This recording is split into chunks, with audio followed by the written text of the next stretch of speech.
Government-backed mortgages. Let's have a look. Hello everyone, Florian.Heise here, and welcome to another episode of HeiseSays. Grab your stein of coffee, because it looks like the Australian government hasn't learnt from what else has gone on around the world. Because they've just increased by 10,000 their additional help to first home buyers.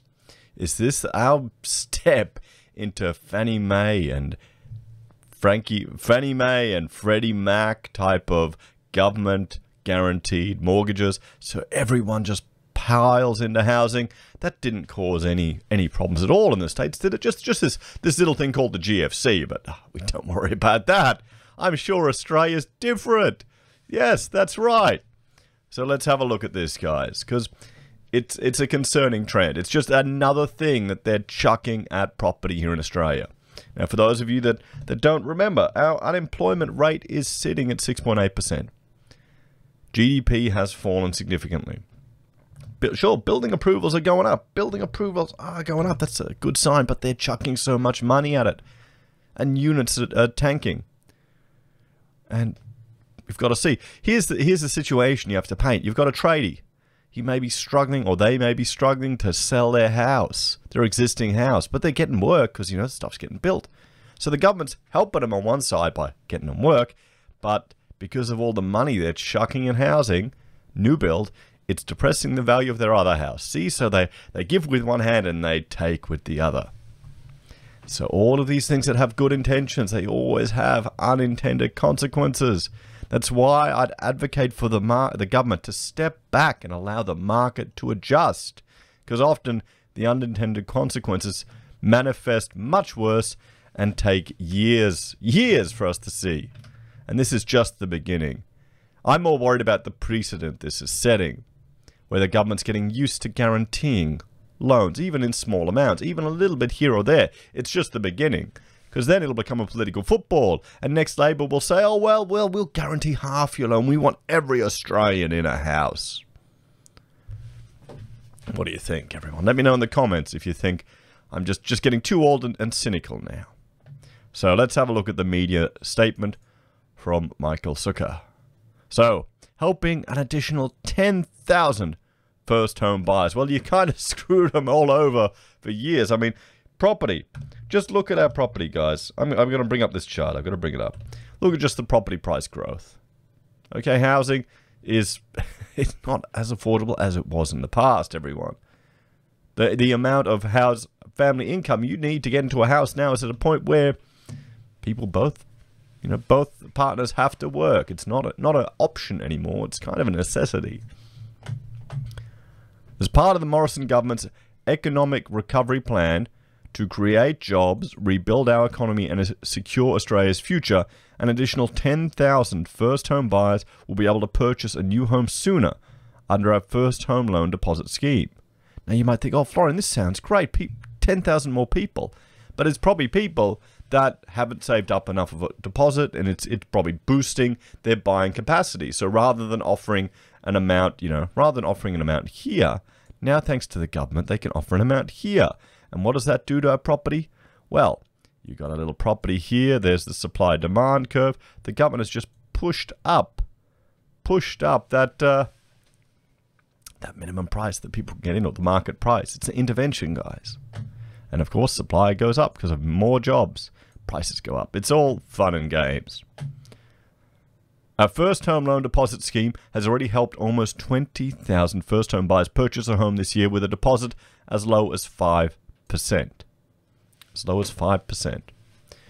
An additional 10,000 places will be provided from the 6th of October 2020 to support the purchase of a new home or a newly built home. Now, we had a look as well at a previous video about just zombie business loans and how the banks are pretty much, you're exempt from any responsibility. Just get that money out there. Get that money out there. They're doing everything they can. Doesn't that scream of desperation, everyone? The government recognizes that saving a deposit has become a more significant barrier to entering the housing market than the ability to service a home loan. Well, I wonder why that is. What could be going? Well, cost of living is going up. Even though apparently our CPI Our CPI, I don't think I've got it here on my chart, but it's negative. Negative 3%. Housing isn't calculated into CPI, everyone. But all those people that are getting discounts on childcare, that's brought it down. And don't worry, international travel. So it's ludicrous. It's ludicrous. Our cost of living have gone up. Our wages have stagnated. Wage growth is...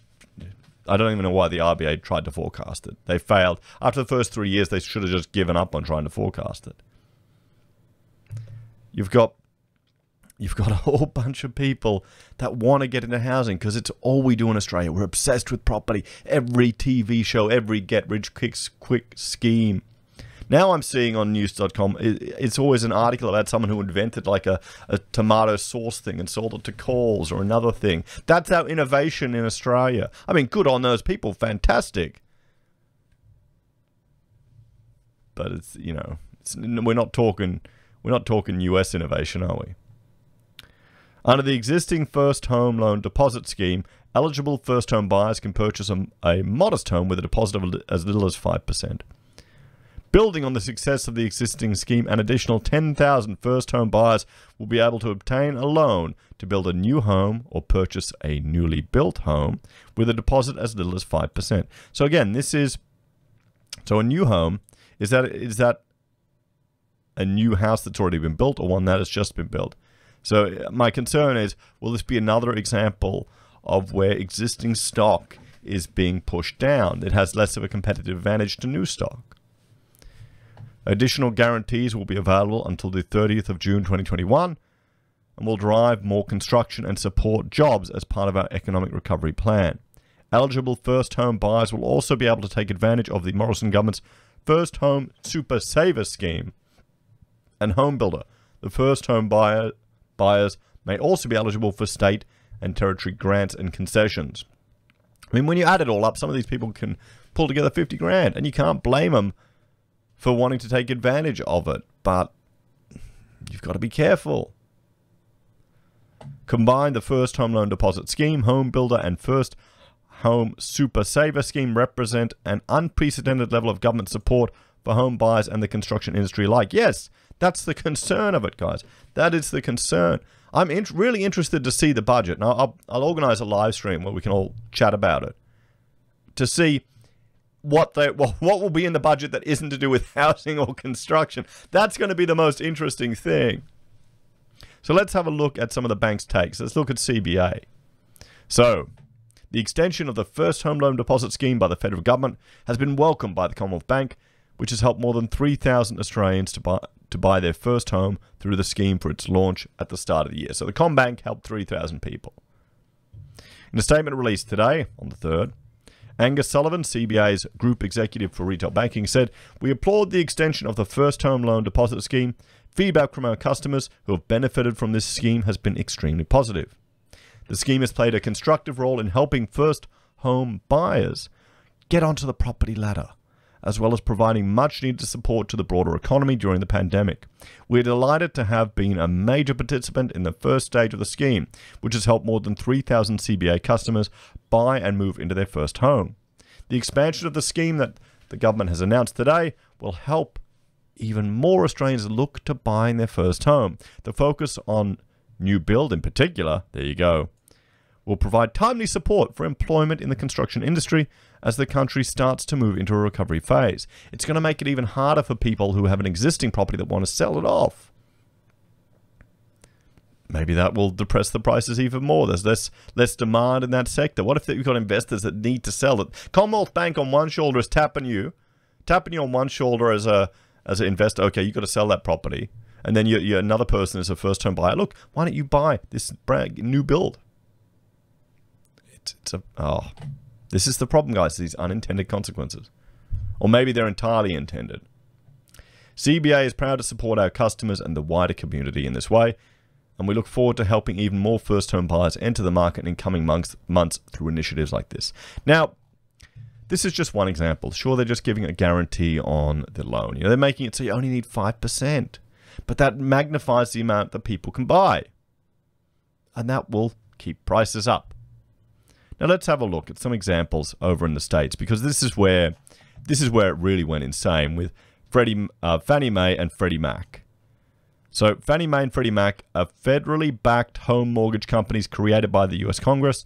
Neither institution originated or services their own mortgages. Instead, they buy and guarantee mortgages issued through lenders in the secondary mortgage market. The two entities virtually monopolized the secondary mortgage market until the 1990s. That's when growing federal regulation and new legislation allowed the banks and other financial companies to merge, sparked more competition from conventional companies. Still, so Fannie Mae and Freddie Mac, they don't issue loans, but they'll buy them and they'll guarantee them. And, you know, the secondary mortgage market, it's where, you know, it's where a marketplace where home loans and servicing rights are bought and sold between lenders and investors.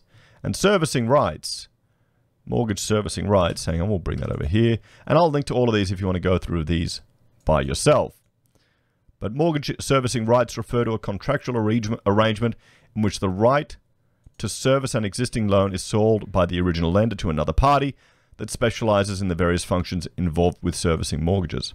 So what you have is, you've got, in the States, a push to get people into housing, They wanted to address inequality there. So they, you know, Freddie Mac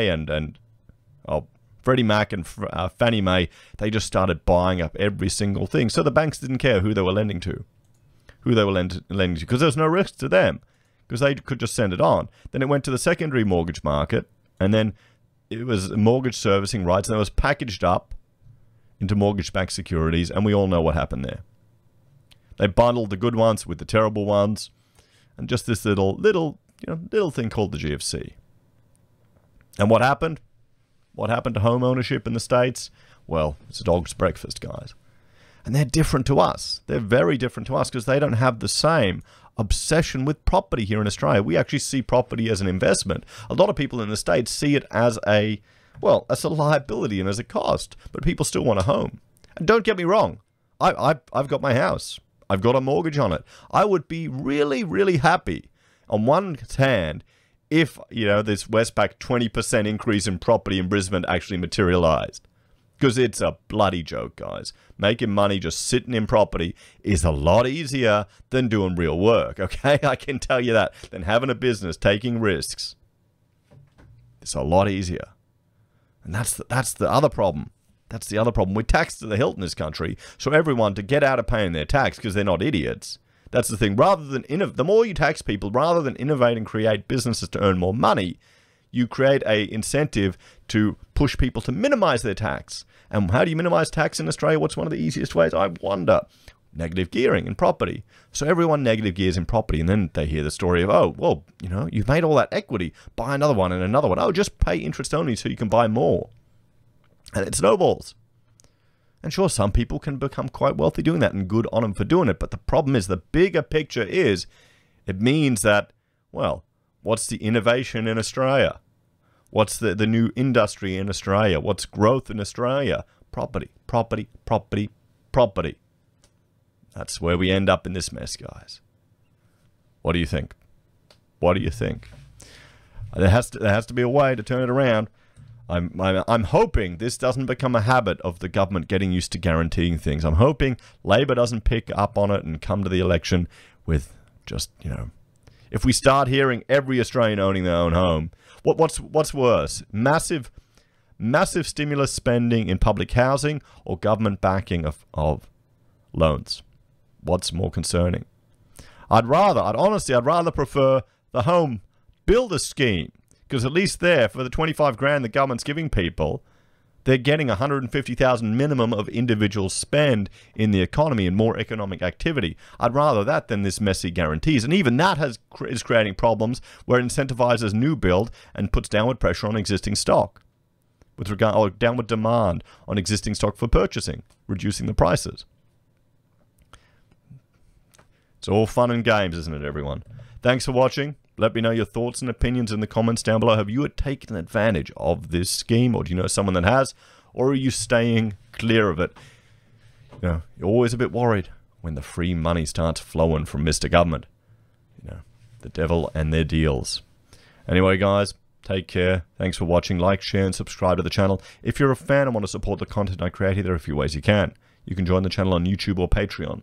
You can support us using our affiliate links at Amazon, eBay, Independent Reserve, or Kucoin. You can buy merch from HeiseSays, use Gold Pass from the Perth Mint, or support us via PayPal. Take care. Have a great day. I'll see you next time.